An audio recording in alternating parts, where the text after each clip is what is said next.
So this is Extraordinary Lives, and today we have Sean Beck, who is from Advanced Legal Planning. He's an attorney that has helped us as a family do our guardianship, and we have him here today. So I'd like him to introduce himself and say a little bit about yourself, Sean. Well, thanks for having me. First of all, this is fun. I've never done anything like this. But yeah, my name is Sean Beck. I'm an attorney. I've been an attorney here in Boise since I moved here in 2007, and then I've made my way through several legal fields, but a little over a decade ago, I wandered into the legal field of disability planning and estate planning, and that's how we met. So tell me, how did you get into this? Like, what was your catapult? So, gosh, I'll even step back further. When I was in high school, I always loved languages, and I worked in restaurants and moved pipe in southern Idaho and like speaking Spanish. And then I went and studied. I went to Russia, learned Russian. I minored in Russian and Spanish, and so I always thought I wanted to do and I thought I wanted to go to law school, do international law, like business, mergers, acquisitions. And I was in Russia working with a wife and a daughter. She was 2, and we got pregnant with our second kid. And I just decided I didn't like it. I was working all day. My daughter was so cute, 2 years old, still is cute. Yeah. 2 there, and I wanted to move back to Idaho and coach soccer and raise kids. So we moved back, and I changed directions there, and I started working at the county. I worked as a staff attorney initially, and then as a prosecuting attorney. Okay. And I didn't like that either. And then I took another job working for 20 hours a week, working for banks and stuff, doing creditors cases, terrible cases, just no fun. But I got to try out a lot of areas so I did random civil stuff, and I had a personal injury case with a client who was, he's on Social Security. He was disabled, got in a car accident. We got him some money. And I found out if I give him this $100,000, he loses his benefits. And I thought, well, that's terrible. I haven't done him any good. Right. So I started digging into that, and well, what can we do to help this guy more? And I learned about special needs planning and special needs trusts. And that is what opened the door to the disability law and disability realm for me. And my wife, she's a speech language therapist. And she always loved her clients and loved her kids. And I was always, even in some ways, jealous that she loved going to work, and I hated it for years. And so this helping people, and especially helping this demographic, this population that really deserves it and needs, and these are difficult technical legal issues that we're dealing with in a lot of cases. And from my experience working with, my son has special needs, and so you're already overwhelmed with just their medical needs, their therapies, their behaviors, their diet, everything. So we're so consumed with that. And then you add on a job, and then you add on things that you have to look for, like guardianship. And it was a huge shock to me when I was even told that I would have to go and get guardianship of my son. I'm like, why would I not have guardianship of him? And so he's my son. Yeah, I've been his advocate his whole life. He's nonverbal. Who else is the guardian if I'm not? So I was a little offended, actually, when I learned that I had to do that. And so I'd like for you to explain why it's necessary and how families really need to, the key points that they need to know in the very beginning. Well, I'm glad you were offended, because I agree with you. Why should a family that already has this giant burden, you're already trying to navigate so much, why should you require extra legal expense and legal help? Why doesn't the system provide that for you? I think it's messed up. Yeah, for sure. And so I start that analysis of whether guardianship is necessary by saying, let's try not to have one first. More than half the parents that come into my office, they leave and we don't do a guardianship. That's amazing. In your case, it was different, right? Yeah. Because remind me what you were told, because when you came to me, that you were told you had to have one, right? Oh, 100%. Just Riley's just not able to make a decision by himself, and being nonverbal, and the idea of him living on his own, or even with a caretaker, right? Like full-time staff. Still, who knows Riley better than I do, or his, his close family and stuff. So that was the biggest thing. But I didn't know about it until I put him into an ICF home, an intimate care facility in Twin Falls. We couldn't find help here. So I remember the onboarding, and we were in this big, conference room, and we're signing all the papers, and they're going over all the things that we would have to do and be a part of. And decisions I had to make and stuff for this. And it was already a hard decision to put him into a home. That's a whole different story. But it was a very difficult decision for me to make, because I thought he'd live with me my entire life. if not, his as well. And they said, well, are you going to have guardianship of him? And I literally thought, like, am I signing away my rights to my son right now? Like, what do you mean? And that's how I was told. And so it was just thinking, oh no, everybody that has a special needs child when they turn 18 has to go and get guardianship. Yeah, especially when we're dealing with another third-party medical provider who wants to have legal authority to make decisions. And where Riley, the special needs is a spectrum, right? Mm-hmm. And Riley he's got a difficult hand of cards that was dealt to him where he can't communicate and can't voice his opinion and processing and opining as to a difficult medical decision. And there's other people on that spectrum where, they can understand enough to say, at least voice and communicate to say, I want my mom to make this decision for me. Right. And that's when someone comes in and they're told already, you have to have this or we can't work with you, this guardianship, then I'm kind of stuck. Okay. Sometimes I still push back and I say, well, what if I was able to sit down with this individual, this special needs individual, and I had a simple one-page healthcare power of attorney. That's a document that allows me to delegate healthcare decisions to a parent. And so that's how I get around it a lot of times is if I can convince the providers that this kid, I can talk to this kid and we can avoid this guardianship and we can sign this document saying that I delegate it to my mom. Right. Well, now I have a legal mechanism whereby mom can make decisions for son. And in your case, they'd already told you that you need a guardianship. But I think that's wonderful that you give parents that option because one, it's like, okay, it's expensive. It's not like it's not inexpensive, right? So just preparing for that, but also, again, it's a whole nother thing that, all the planning you have to get, all the documentation you have to gather, all these appointments you have to have even before you can get started. And then it goes on to having to meet with health and welfare and doing the evaluation there. And so there's just all these steps. And so for you to be, have integrity to not just take somebody's money and say, yes, you have to do that. That says, well, that's why I do it. Huge, that speaks huge volumes about who you are and what you believe in. And that's why I think that our whole firm is we all do this same stuff. There's there's soon to be 6 of us at this firm, and then another 10 wonderful support staff. And we all kind of are, in our own way, have our own path that we've come to it. But helping people is why we do it, and trying to help save money if we can for people and families that need it. That's so amazing. So it's great. I love going into those meetings where a parent says, "Well, we've been saving money." And because we've heard it costs $4,000, which is a lot of times what it does to get that done, and I get to tell them, guess what? We're going to avoid that. You can save that money. You don't have to. Plus, you're inviting the state into your life. Yes. Like as you know, now you have to file reports every year, and they might want that guardianship. Yeah. Yep. So it's not like it's just you do it one time and that's done. I mean, you have to have reports and accounting and all the things. And so, again, just another. Yeah, if we can avoid that expense, and it's an ongoing expense, then I feel like I've done my job, and it's the job satisfaction of that is great, and that's one of the reasons I do it. And this isn't initially. I thought I'd be doing more elder disability law, and then I was ready to start my own firm, and then I networked into this lady that she has a child with disabilities, and she had started this firm that we have now. Had a different name before. We recently changed it to Advanced Legal Planning. And so she kind of opened up that world to me of, and this is a need for children and parents with children too, and the guardianship world.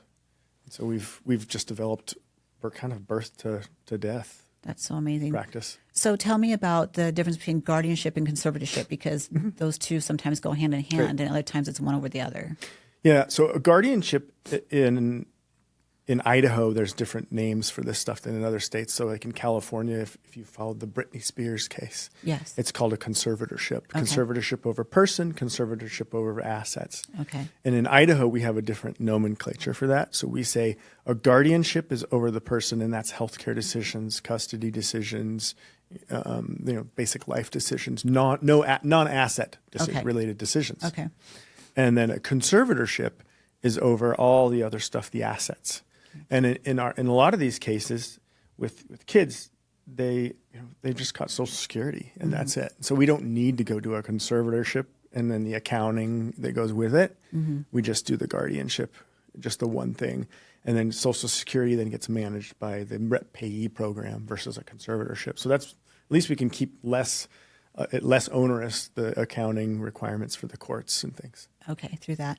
Yeah, so when we met with Medicaid, we had our evaluation and we went in as a family and stuff, and they asked us why we wanted to be his guardian and all these questions and stuff. When I asked, I said, why is it that the state looks at it that we have to, and she's like, this gentleman had said they had just had a case up in Coeur d'Alene area where this individual turned 18 and inherited $1 million. Mm-hmm. And the person that wanted to take guardianship was not a relative, had never really been in this person's life, but knew that this person was going to all of a sudden get this money. And so they would have full control of that money and maybe not take care of that person. And they said that's why they really look at this, okay, is it a moneymaker for people that aren't involved in these individuals' lives? Is it people that are involved and do want to do what's best for that person? Or is it their own best interest they have at it? So I do understand that part of it as well. But I feel like there should be a better system that we can weed that out and not have to put families, like you said, through all the families through this. Yeah. If I can catch families early in the process to where that doesn't happen, where they don't, and this kid with a disability inherits $1 million. Mm-hmm. Well, we've got some problems that arise. One, there's vultures out there everywhere, yes, right, trying to take advantage and exploit individuals that are exploitable. Mm-hmm. But then they also lose benefits if they inherit assets. Yeah. So now someone with severe disabilities that needs some 24/7 care and a lot of help with their activities of daily living, if they could run out of $1 million quick. Yeah. The average cost, I had a quote a few months ago for in-home care, 24-hour in-home care for $25,000 a month. So if you inherit $1 million and you don't have any Medicaid, Social Security, other programs to help support you, mm-hmm, that money's gone fast. So a lot of what we do is I try to get to the families early, plan ahead. Mm-hmm. I talk to them about guardianship. Here's what's going to happen when you're 18. We'll try to avoid it if we can. But then what about your own estate? What happens if you pass and your kid inherits? Do we have a plan in place? And there is a perfect solution to that. It's called a third-party special needs trust. And I want you to elaborate more on that, because that does happen, right? Our whole goal as a parent with kids is to leave with them things, our estate and so forth. But with special needs, it's even more important because it's like, who's going to take care of them when something happens to us? And so earlier planning, I would think that if I had known back when Riley was first diagnosed to what I know now, I would have started doing something immediately then. Yeah, you're saving basically for your own retirement and theirs, mm-hmm, right? Yeah. You have double the burden. Well, more than that, I would say in a lot of cases. Yeah. So, and then trying to figure all that out, that legal landscape is difficult. So let me ask you a question. So Riley, we didn't know what his diagnosis was for 3 years, but I knew it was already costing a lot of money. I mean, I had to file bankruptcy, even though I had full insurance benefits and everything, because it was just so expensive. And there's only some things insurance companies cover and some that don't. And I took him out of state 2 different times to take him to specialists and stuff. And they pay 50% of the allowable cost, which is basically nothing, right, when it's out of state. So had I created some kind of savings or estate planning then, and then let's just say Riley miraculously got better, what happens to that money? Do we shift it into a different account, or how does that work? That's a great question. Right now, let's say with a disability in place where we need the Medicaid and the Social Security to help support this individual, we will use the protective mechanisms of special needs trusts. Okay. So if you were to get assets and to start pushing it into an account for him in his name, over $2,000, you get kicked off Medicaid DD waiver. Yeah. The disabled, the age and disabled waiver or the developmental disability waiver, that's the program that helps provide in-home or long-term care services. Mm-hmm. You're kicked off if you get over $2,000 in your name. That's so crazy. If you think ahead, if you plan ahead and get set up what's called a special needs trust, a third-party special needs trust is kind of the one in this case. There's several types. Okay. But that's where you can say as mom, well, I want to start saving money for him. And you can put it into this trust. Yeah. And he's the beneficiary of that trust. No one else can come in and take it. And you're the trustee of it. You're in charge of that trust during his lifetime. And the money in that trust doesn't count against him. The federal law says, here's how you can save money for people with special needs and not get kicked off this benefit. And this is the exact, the first case that I had that introduced me to this area of law. That was the type of, we had to do a first party trust for that guy. Okay. Because if I gave him $100,000 from his car accident, he gets kicked off Social Security and Medicaid. I've helped him none. Right. It just gets drained. because 100,000 does not go very far. No, it doesn't. So Not yeah. with healthcare costs. No. So a third-party trust means it's your money. You want to put it aside for Riley in this trust, and Medicaid can't ever come and take it. Okay. And they can't really do much to dictate about it. But it is a special type of trust that we set up, and we can start saving for him. And then same with your will and your trust or whatever your family estate plan says. It says instead of going directly to Riley, it's going to go to this trust for Riley. Okay. And he doesn't lose any programs. You get to decide who's the next trustee to help manage it after you. So the state's not coming in and choosing. Right. We choose who that's going to be, and I help families set that up and walk through who are some good choices for that. I help train the trustees. That's so amazing. I wish that somebody had told me this, and this is what's so frustrating in our community is that we just aren't told anything. Like, I mean, a lot of the simple things. It's hard to find good information. You get a lot of misinformation too. Yes, and I think that it's just if we could have just like one place that we can go to and say, okay, like new diagnosis, like here's, and Riley's residents will have this. So we'll have a liaison basically where it's an information center, whether they're at Riley's residence or not, plan to Riley's residence or not. I mean, it's just something where any special needs family can call in and ask, like, what do I do here? I got denied these benefits. Where do I go?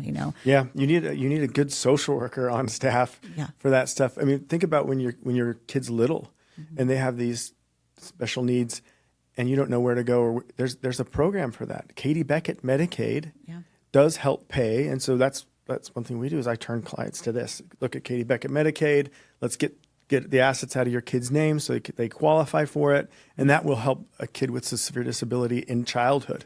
And that Katie Beckett's the program that pays for your speech therapy, your occupational therapy, your PT, and other really expensive medical stuff that families struggle with. And then when the kid hits 18, you're thinking, what do I do now? What about Social Security? What about guardianship? And so we have 2 social workers on staff right now, full time. So amazing. Yeah. So amazing. And that's what I love about your firm is that just the fact that you guys were so knowledgeable and you explained the steps of what was going to take to get there and how soon we should start was very important. So I'd like you to go over that too. Like how soon should families start planning, how much they start saving for the initial, down payment, and then just what steps they have to take. First of all, we're happy to talk for free to anybody. We give free consults for your estate planning, for Medicaid, for Social Security, and just life and disability and estate planning in general. We're happy to chat with people. That's okay. And just to see what do you need and get your specific, because everyone's so different. Every facts are different with every family. But if someone comes in, let's say someone comes in and their kid is 15 and they have some pretty severe disabilities where they're not really verbal. Say they're going to need it at that point. It's apparent they're going to need some lifetime help. They're going to need benefits and things like that. So in that case, I'd sit down with the family and I would I'd make sure, are we utilizing and maximizing the benefits that are here for us today?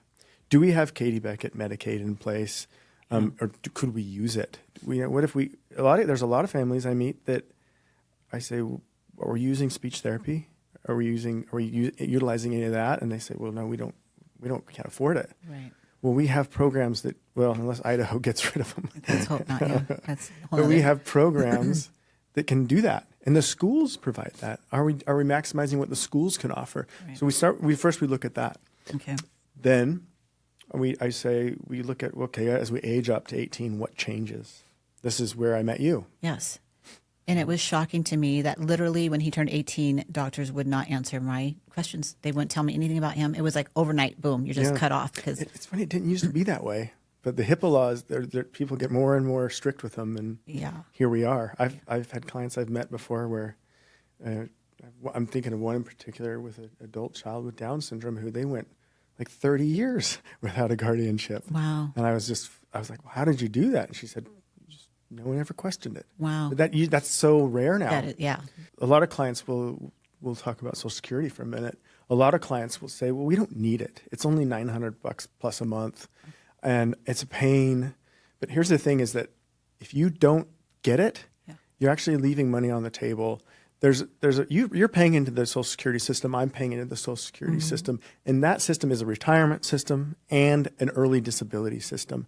And just like an early disability policy, like if I die, my wife gets the higher of my Social Security or her Social Security. Well, if I have a disabled child, they are a beneficiary of my Social Security as well. Wow. And it's called the Disabled Adult Child Benefit. Okay. The DAC benefit. And if I don't prove that my child was disabled prior to age 22, then I can lose that benefit. Oh, wow. So you're leaving money on the table. Yeah. And you're paying into it. And I'm not going to get the same amount of money out of Social Security that I'm paying into it. But if you use that benefit, then few things happen. One, there's two types of Social Security. There's SSI, Supplemental Security Income, and then there's SSDI, which is your disability income. Okay. This program doesn't have a $2,000 asset limit.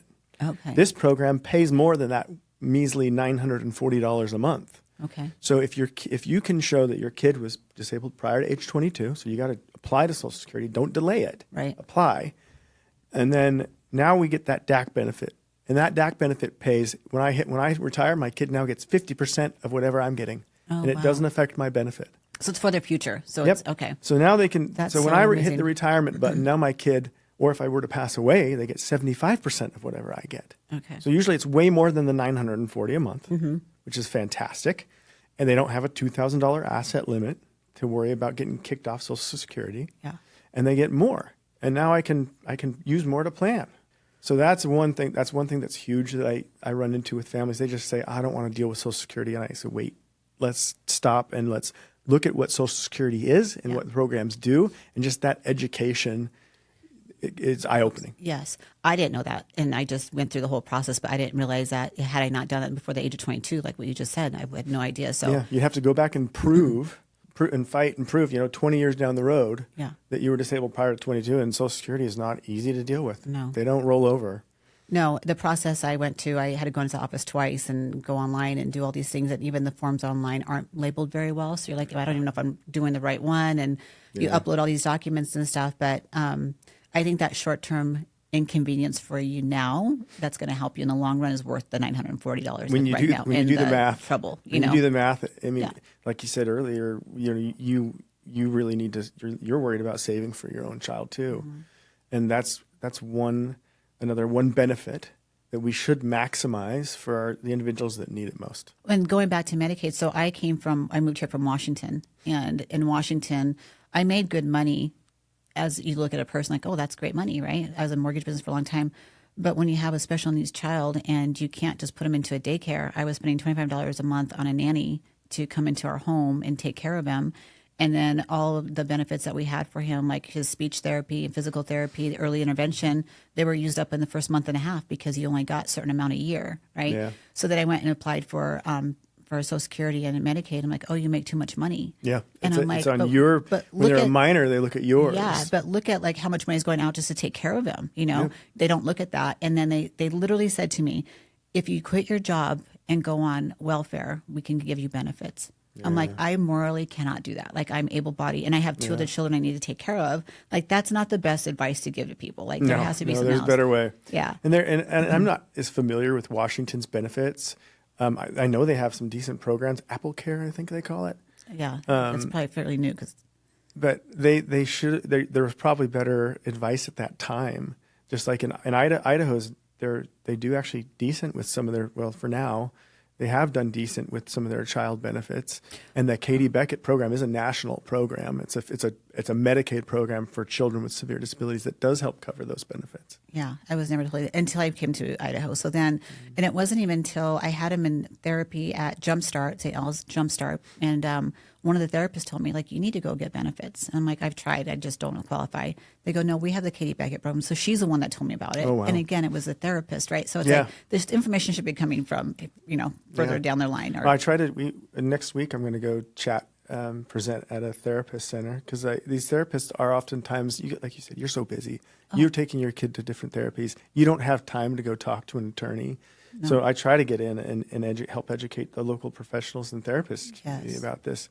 And a lot of them know. Teachers, have taught me special so education much. It's just, programs. I've learned a lot. So I remember going down when she talked to me about it in the Katie Beckett program. I remember going down to health and welfare and just kind of go through the motions again and wasn't holding my breath and everything. And then I was up at the counter for 10 minutes and she goes, "You qualify."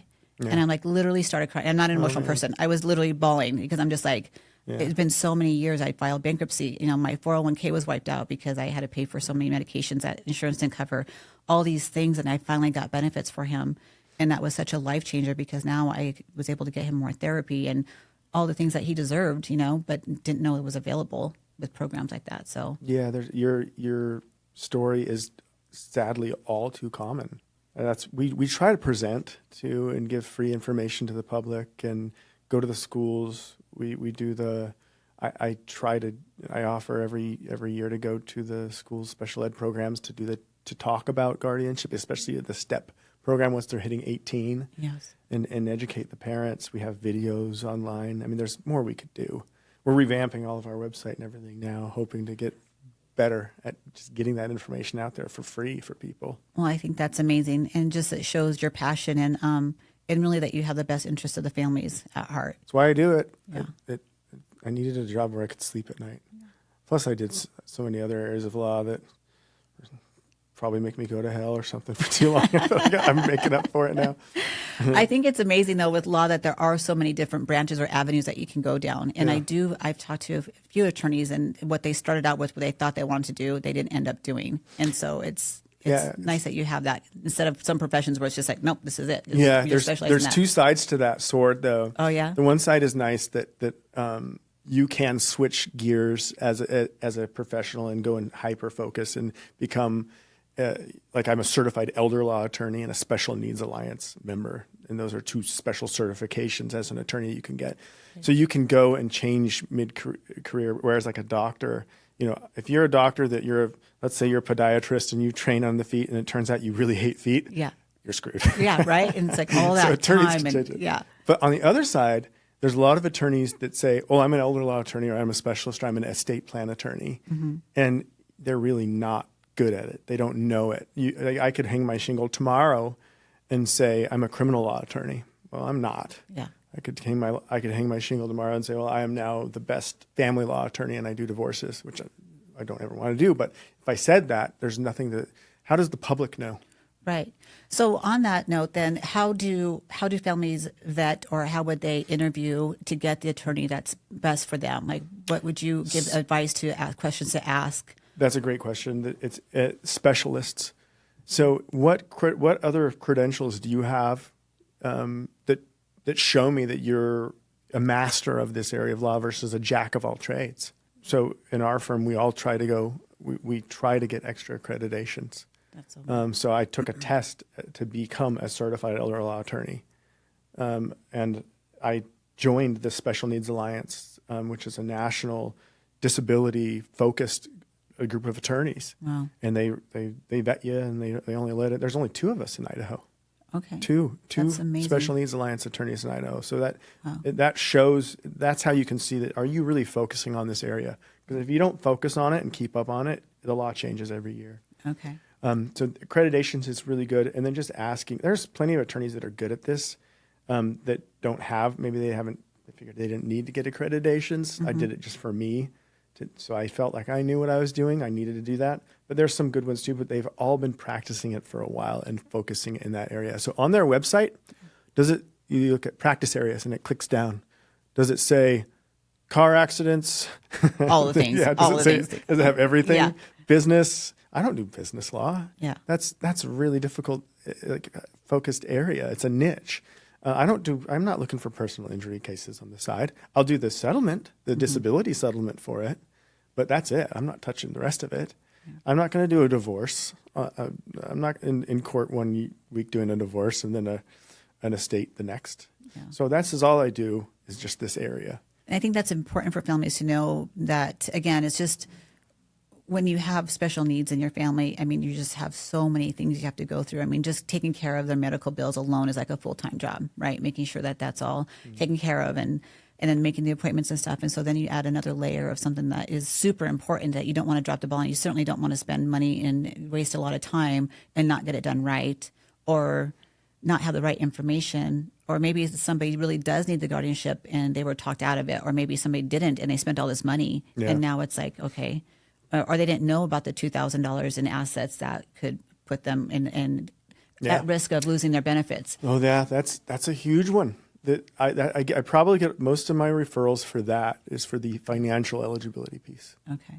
And that is such a niche area. Like there's the law changes in Idaho. We just got our ABLE account this year.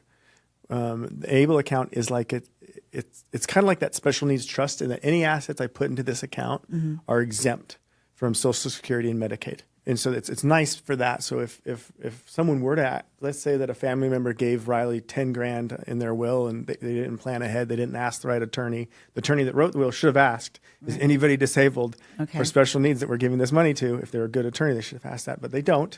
Okay. And so you call me and you say, Sean, Riley just got $10,000. What do we do? Yeah. Like we would set up an ABLE account. It's an online savings account for individuals with disabilities.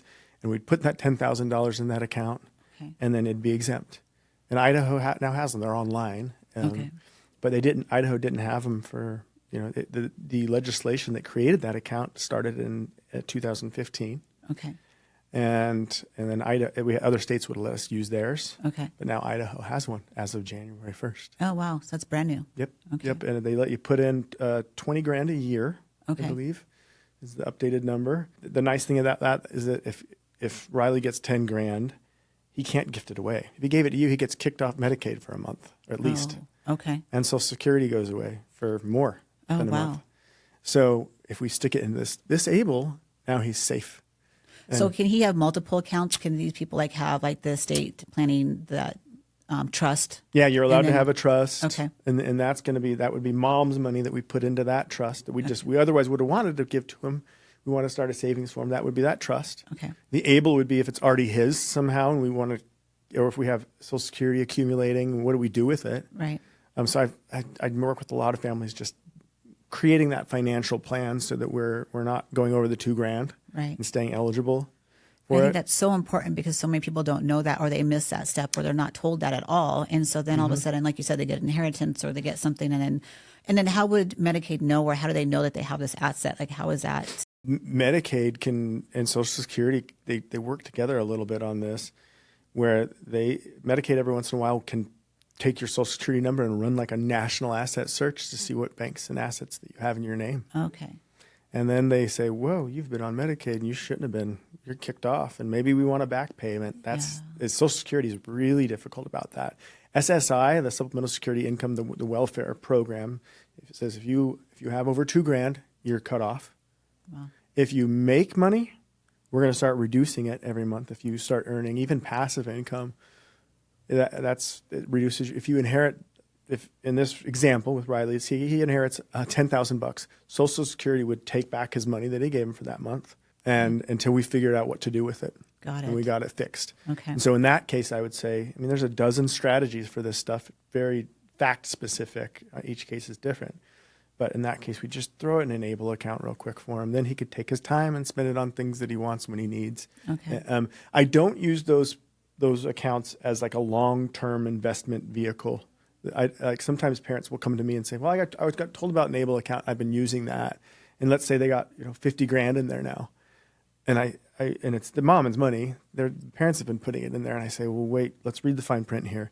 This account says when your child passes, Medicaid takes it." Oh, wow. So don't use that. Use the ABLE account for this little stuff. Yeah. Great. But it's not a long-term investment vehicle for mom and dad's money. That's what the trust would be for. The trust, exactly. Okay. Yep. The trust is for that. Okay.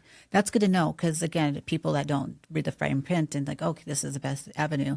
So in my situation that came up recently is Riley's dad didn't pay child support for years. And there was no point of me going after him because he was doing stuff under the table, and I couldn't afford an attorney to go fight for him and maybe not ever get any money. So it was just kind of like not going to happen. And then acquaintance came up to me and said, "Hey, you can go after him with the, the state basically, and they have an attorney that will basically go after him. It doesn't cost you a dime, but you have to have the case referred over by your caseworker at Health and Welfare." So I called her up, did it. Long story short, they found him. They went after him. They said, "Okay, if you don't start paying, you're going to go to jail. So then he started paying, and now Social Security turns 18, but he's owed me like $76,000, and so he's been paying child support. And then Social Security looks at that, well, he's paying X amount of dollars, so that goes towards he's not going to get benefits now because he gets that. But that's back child support. Yeah, so you've paid for I've that. had to pay, like I've gone bankrupt because of it. I've had to pay for all these things out of pocket that have already been paid. And so now that's just him paying what he's owed me over these years. So that's kind of a battle and in itself. And yeah, it was shocking to be like, wait a minute. So I didn't get paid child support. I had to do all this on my own. And now I'm finally getting paid child support and I still have to give it back to the state. So it's like, it's just not fair. Yeah, I've seen this issue before, and it's a really state specific kind of weird intersection of family law and disability law. And I've always thought, well, why can't we convert that to a civil judgment for in Michelle's name that he owes Michelle, because you've paid that. That shouldn't be in Riley's name and affect his benefits. Right. But again, state specific. I've only dealt with I had a California case that I had to deal with and a few little Idaho cases, but it's not one that I've ever had to go full bore on or to bat on. It'd be an interesting case to try and see if we could get Medicaid and Social Security to agree. Yeah, it just doesn't make sense to me. But, it's just, again, it's just things that you don't think about that, when you don't have anywhere to turn, you don't even know who to turn to ask that. So I think that the fact that you guys have so much knowledge and you have caseworkers on staff, that's so important. And like you said, the certifications and all the things. So talk to me a little bit more about when would you have them start? Are you talking like when they turn 17, so you have that full year, 17 and a half? Timing as far as looking at whether guardianship's needed. Yeah, coming in and contacting us, we'll talk to you whenever, but 17, 6 months before your 18th birthday is kind of like, let's really hurry. Like where you should really start. Because it takes months to get that process started with the court. Right. We can do it faster if we need to, but it's nice to meet the kid, really test where are we at in our capacity. With a little bit of work, could we fill out a power of attorney form when they're 18? So that they come to my office on their 18th birthday and give them a cupcake and sign the power of attorney. Yeah, it's great if we can do that. But if we can't, if that capacity is so difficult that we're struggling, where we can't honestly say that we can understand this one-page document where we're delegating this authority to mom and dad to make healthcare decisions and things, then we want to be ready. And so there's documents we have to gather, right? Like, the school, all the school records are great for that, to get your functional behavioral assessment, your IQ testing, and everything that we need to file with the court to show that a guardianship is necessary. So 6 months is great, great time. Yeah, and I think that for me, he had his physical, right at that year was kind of going off. So then we had to get, and it was too old. And so we had to get another physical. So all those things take time. And then, cause he had already turned 18 and I'm trying to make appointments for him and they wouldn't talk to me. And so it was a perfect storm for us because I didn't want to start and it actually happened until we have him back from Pocatello because we moved him back to the Valley. So it was a little bit different, but you guys, Vanessa was great and you were great about holding in my hand. I'm like, okay, this is what we do next. And this is what's going to happen. So I do appreciate you for that. Cause again, just trying to go a lot of, places like held them up like, oh, there's information on our website. Well, you go there and it's overwhelming. It's just, there's so many things. Like, what am I reading? So you guys were very, very, it was very easy to navigate. Trying to use AI. It's a great tool now, but I get a lot of clients that just get bad information with the AI as well. Because the laws are different in every state and AI is pulling from everywhere. So talk to me about, because I have a lot of families that move in from out of state and are moving to Idaho. Yeah. And so they've had the guardianship in, like, say, California, and now they have to transfer to Idaho. What does that process look like? So there's an act a law that a lot of states have called the Uniform Guardianship Jurisdiction Act. Okay. And so it's a little different depending on the state, but it's called a guardianship transfer. Okay. And some people might show up if they're talking to someone that doesn't really know this area of law. They'll say, "Oh, just register your guardianship in Idaho." That doesn't do it. It doesn't change the jurisdiction. Like the California courts are still saying, "Well, why are you going to come back to California? What's going on?" And so, for most states, the process goes like this: you have someone in the state you're leaving, tell the judge you petition for a transfer. And that's usually, you don't need to have a hearing for it, because California does. They have hearing for everything. Everything, yeah. So they have a little hearing. The judge says, "Okay, you've moved to Idaho. All right, well, I'll authorize this transfer to Idaho." And then we go and we to the Idaho court, and we file that transfer and open up that new case. Okay. And then it just gets reestablished in Idaho. Now, Idaho law is changing. Okay. Both houses just passed. It appears that both houses will be passing an updated Guardianship Act. It's called the Uniform Guardianship Act. So it's going to be a little more similar to most states, to a lot of the states now. It's not going to change a ton of stuff, and I'm still digging through it. Frankly, there's a lot of little updates, but I think that the process appears to still be the same, and that transfer process will still be largely the same. What's the time frame that it takes to transfer, like from the start to finish, do you think, on average? Depending on the state, just an average if you look at all the different states, it's probably 3 to 4 months. Okay. Sometimes California's been sometimes just taking a little bit longer, and sometimes even every county is a little different in California. Okay. But sometimes I tell the clients, look, we're gonna figure this out together, see what this court does over here and wherever in Michigan and California. Oh, Sometimes they get it, sometimes they don't. In Ada County, we're a little more lucky too than some of the other rural counties in Idaho, because we have 2 judges that just do the guardianship and probate code. Oh, okay. So it's not like they're doing a divorce one day and then a civil case, regular business dispute, and a criminal case the next. Okay. But our smaller counties, those judges really rely on us to know this area of law well, because they just got done with a divorce case 20 minutes ago, and now they're doing a guardianship, and they can't know it all. So when you go through the process, and again, you have the evaluation from the health and welfare, and they make recommendations, and then like Riley, the individual gets a guardian ad litem, and that's basically an attorney pointed to them to help make sure that they're getting everything's in their best interest, right? So you get these recommendations. Is there ever a time that you can recall that the judge said didn't agree, or do those cases happen, and what does that look like? Yeah, that's a good one. So it's funny because the pendulum swings in Idaho, just like with a lot of things. So when I first started doing this over a decade ago now, it was like that they would rubber stamp every case, anyone who showed up. Okay. And this is me, I was newer at it too, and there's several cases I look back and think, man, I probably should have pushed harder against even a guardianship then. I mean, I've definitely come full circle there now and try never to have them if I can avoid it. But back then, everyone was rubber stamping it. The courts were rubber stamping them. Okay. Health and welfare was rubber stamping it. And then it swung really hard in the opposite direction for disability rights and advocacy. I agree, actually, with that. And that's kind of where I am now. Okay.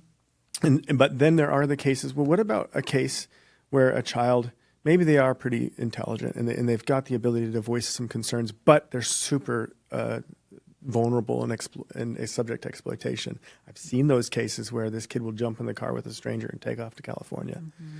I had a case with a 20-year-old girl who we avoided guardianship with, where a 50-year-old guy ends up kind of enticing her. And so then, guardianship now does make sense. Okay. So in the cases, to answer your question, where I think it's necessary because of that vulnerability and exploitation issues, and health and welfare disagrees, I have had to go to battle for my clients. And when I agree with them and we're on the same page that we're going to fight for this. So I have to do. You get this health and welfare committee with 3 healthcare professionals on it, right? Mm-hmm. And then we go get our 3 healthcare professionals to say, no, here's why. Yeah. And then we go to court, and they never show up. And the court has to then make that decision. And thus far, I'm batting 1,000 on it, knock on wood. Oh yeah, that's awesome. But if a case where we really believe it's necessary, we've gotten that. Okay. And I had some cases that I've seen where health and welfare's, they're not mine. I was appointed a guardian ad litem in one once so that guardian ad litem is the attorney that's appointed to represent the child or the individual with disabilities or incapacitated individual, whatever it may be. And so I get to, in that case, kind of get to be neutral and just be the advocate for that. Okay. And I had one case where right when the pendulum was swinging the other direction and health and welfare started denying and saying, no, this kid doesn't need one. And the parents were saying, but he does. Yeah. Where they said, you know what, we're going to forego it. We'll do powers of attorney and hope it works out. Wow. And I know I have 2 families now that I've talked to. One of them, her brother. It's her brother that's special needs, still lives with their parents and stuff. And he's pretty high functioning, but is very exploitable. So he was giving money away to a girlfriend that he found online. I mean, thousands of dollars before they found out, and they keep telling him not to. And, you know, when you're somebody that is so in need of community and that friendship, and somebody comes online and introduces themselves and takes advantage of them, they don't know, they don't know how to make those decisions. So I've had that family, and I had another family out in Middleton, Idaho, where they didn't know that their daughter had been online talking to those are sad ones. men, and somebody come knocking at their door looking for her, so they know her address, they know, how much money she makes and where she gets it from. And so, yeah, they're very easy to take advantage of, unfortunately. And if you don't have somebody watching out for that, yes, there are high functioning people, and that's amazing. And we always want to empower them as much as we can and give them as much independency. But when it comes to something like this, where they just don't know any better, and they're so trusting and loving, and they just want that, the relationships, so much that it's very scary for parents to have to witness that, our siblings. And there's nothing that they can do because they're adults and it's their money and it's their choice. So here's in that vein, where we want to empower them and respect their sovereignty, their dignity, and their liberty as much as possible. We could do a case where we do a conservatorship over assets and not the guardianship. Okay. So I have cases with it's really common with God bless them, but my older adults that are kind of have dementia starting in, they get just scammed left and right these days.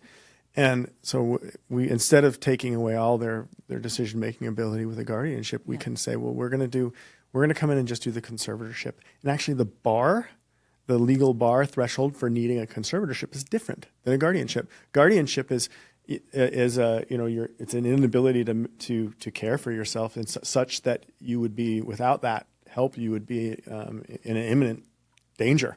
Okay. Right? Yeah. You can't provide for your basic needs, things like that. Mm-hmm. The conservatorship is an inability to manage money. When you think about that, there's a lot of adults that are totally normal that can't manage money. Yeah. So that bar, we do have to have cases where we'll file a conservatorship over an maybe not incapacitated, but an adult with some failing capacities and diminishing capacities to manage assets, or they're being exploited. Yes. And try to just do that. Maybe just do a conservatorship. I think that is so important to tell people that that's an option, because I think that's a lot of these people that have the higher functioning family members that they care for. That's their big concern is, one, I mean, just being online anyway is scary, but giving away money because somebody's posing as, their girlfriend or boyfriend, they need this or that, and they want to help them. So to have that option, and I think that's wonderful that people need to know that. There's one more to be aware of as well, because I mean, it really is kind of a spectrum, right? Of how aggressive do you get to try to help and protect somebody, and on this far end is nothing, no powers of attorney.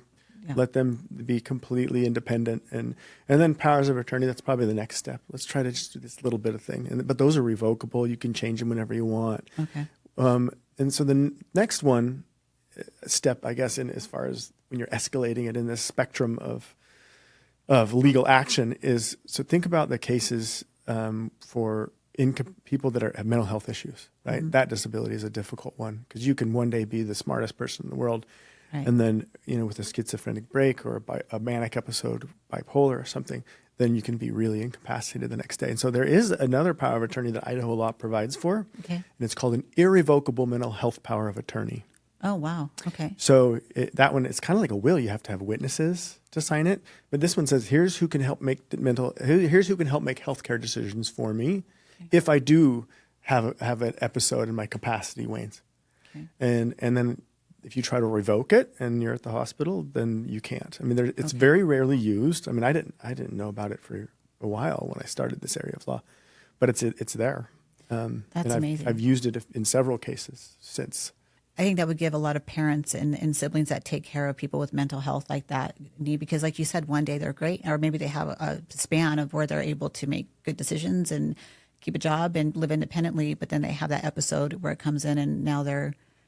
Yeah. And hopefully, my hope is with those, I don't know if you've ever had any interaction with the involuntary commitment, the civil commitment process. No.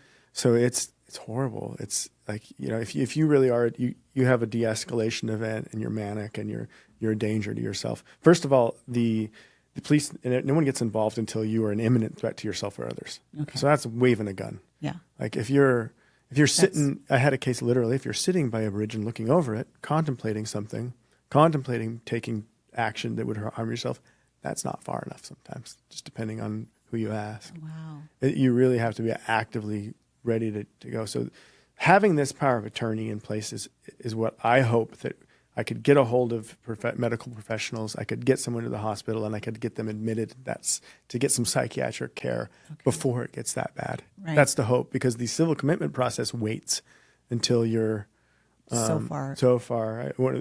Another example I give is, you can think you're Jesus and tell people that you can turn water into wine and they're not going to commit you. If you say, no, I don't need it, I am. But if you really start walking on water to where you're endangering your life, now maybe they'll take you. Wow. But even then, I wonder in Idaho sometimes what they would do. So the hope is that you can avoid the civil commitment process. So first of all, you don't have to get that escalated and that bad and that dangerous. Mm-hmm. And then the civil commitment process is basically getting arrested, going to jail. They hold you and they don't stick you in general population, thank goodness. But then you go in front of a judge and the judge can tell usually right away, yeah, you need this, and then they will keep you involuntarily committed. But that whole process takes days, and you're not getting better.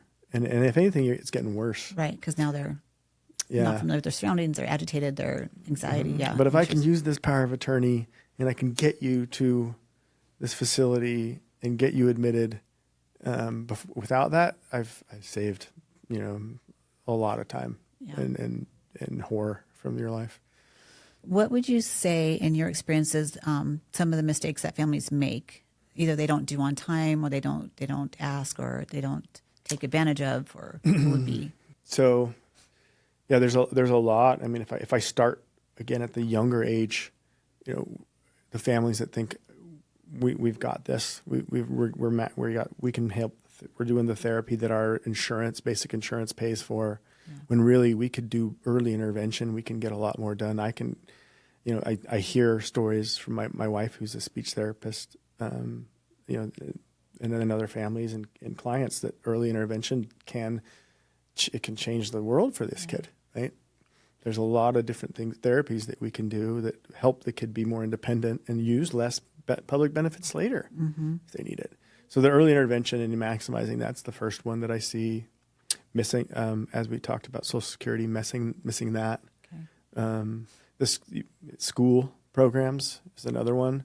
I mean, there's a lot of kids that fall through the cracks with the special education programs in school and getting additional supports and services, the 504 plans, the IEPs, all those, the things that the school is supposed to be able to do. The schools are supposed to go and identify, supposed to go and identify the kids that might need this and get free, appropriate public education specific to that kid. Yeah. Is it happening? So no, in fact, I just had I go to a Moms of Faith group, which is, we all have special needs, and we meet at church and have a ministry twice a month. And this one lady that's actually from Russia, she's Ukraine actually, and she has to go back to work because their benefits, there's benefits. And so she's gone back to work. And so now she's had to put her child into school, and the child needs to be in a resource room, special education. And they said, no, he needs to be in mainstream for a couple months before we can evaluate him. And so she's just going to battle like he's not doing well. And to the point where she's having to leave her office during the day to go eat lunch with her son so that he will actually eat, because otherwise he won't eat at school when she's not there. And she's like, he needs help so badly, and they're not helping her. And then English is her second language, and so she's having a language barrier with that. And so she's just been going to battle. I'm like, there's no reason why this kid should not be in a program and already have an IEP and all the things that he deserves. And why wait 2 months to decide this? In the meantime, he's spiraling down fast. So he's regressing instead of, progressing. So yeah, there's some, for those types of cases, I have some lay non-attorney advocates that I usually would pull in first. Okay, that's good to know. Yeah, I mean, you don't need to go run to an attorney right away and pay money. Yeah. It's just, we are expensive. Yeah. And I mean, we aren't the best tool for the job sometimes as well. There are a lot of good, I'm spacing right now, otherwise I would totally give them a shout out, but there's the Parents Unlimited program. It's a they are groups of parents that have helped kids with special needs that know how to kind of advocate and help maximize the benefits within the school district. So good. So it's not all the attorney. Yeah, legal. The that you have attorneys to go. sometimes just mess stuff up. Sometimes we just make it worse. But a lot of times you make it right, Yeah. and that's a good thing. That's what we need Yeah. you. So But the tool for the job sometimes is not a hammer. The tool for the job sometimes is a good advocate that knows how to go into the school districts and just point out to the school you're doing it wrong. yeah, And then they'll get it together, hopefully. A long time ago, we used to be a little bit more in my firm. We were a lot more aggressive with suing and going after school districts. And there was one our firm helped with a few years ago as well. So we still do get involved a little bit in that, but it's just I can't do it all. It's a deep area of law, and there's people that do it better. okay, So that's when I know what to do. I know who to call, and I help kind of connect the clients to those services, because that is a huge one that's missed. Well, I think that's what our community is really about. We do band together to help. Like we can't help you, but we know somebody that can. Yep. And so I think it's important that they know that you have some people that you can refer those cases to and stuff. So that's wonderful. So what do you want to see in the next 5 years of what you're doing and where the... Well, I want to see Medicaid not get continually cut in Idaho.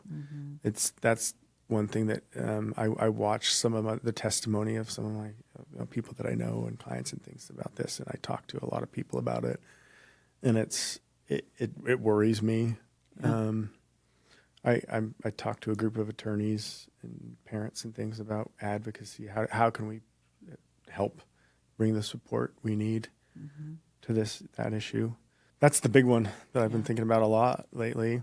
For us, I want to just continue to kind of grow and train as a firm and continue what we do, presentations and getting out, educating the public on this stuff and letting people know about the resources that are out there and just getting ahead of it. Planning makes all the difference. Yeah.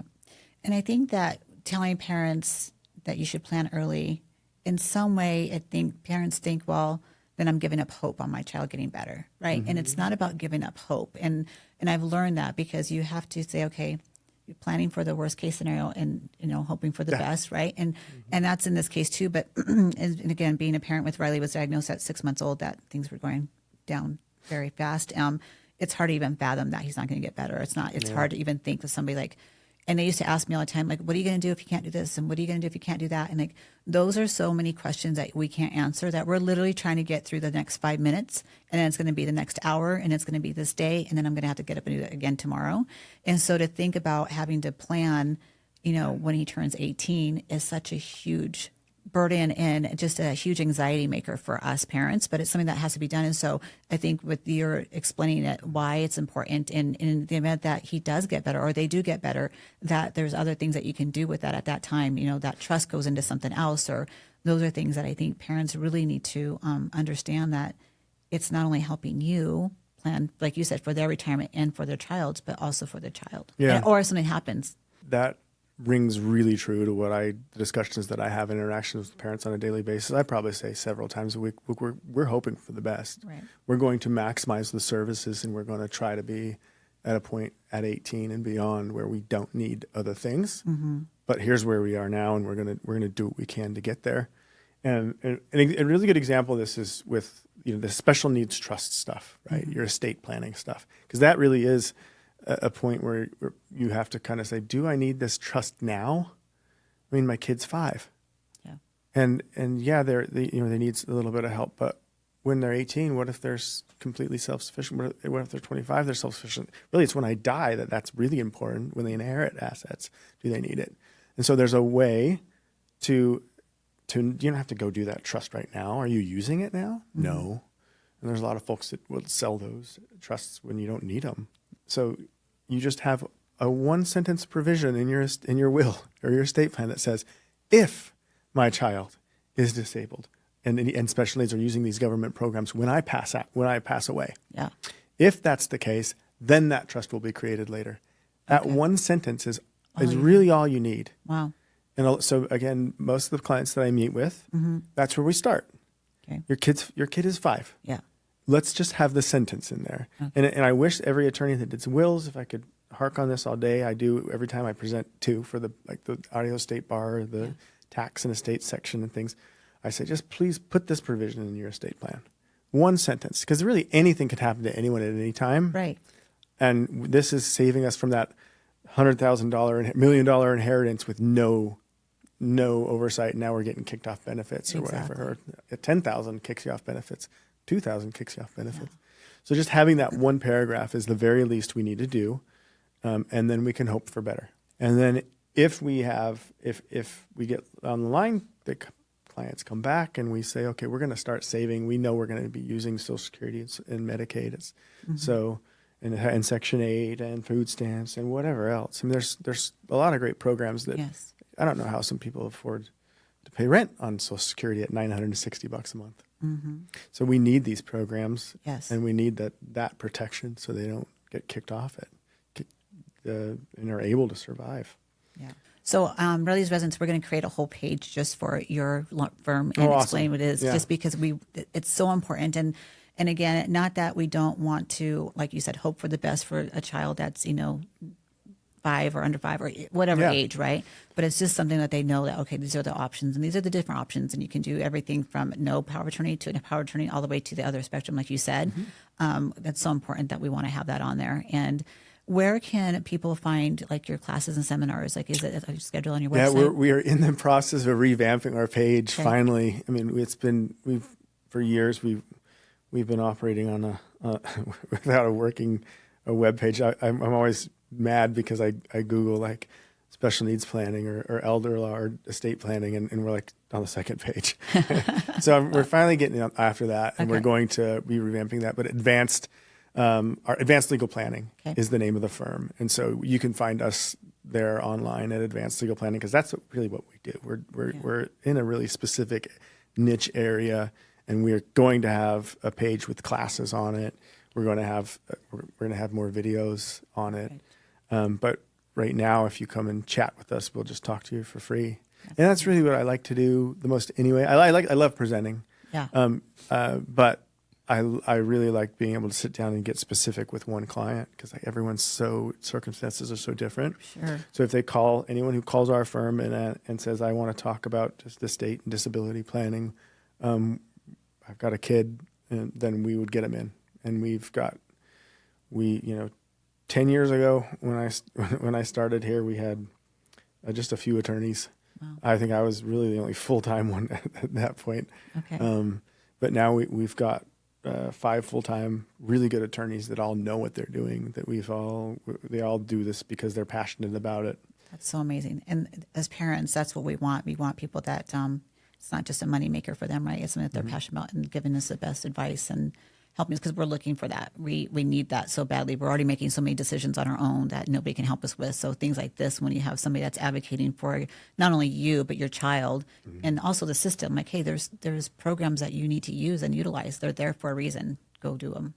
I love having the meeting like we've had, where you say, I learned so much. I've been looking for this answer for so long, and no one knew it. Yeah. And it's so rewarding to have families leave and say, well, you're our guy. Yeah. You're our firm. You have the answers. And that's why I do this.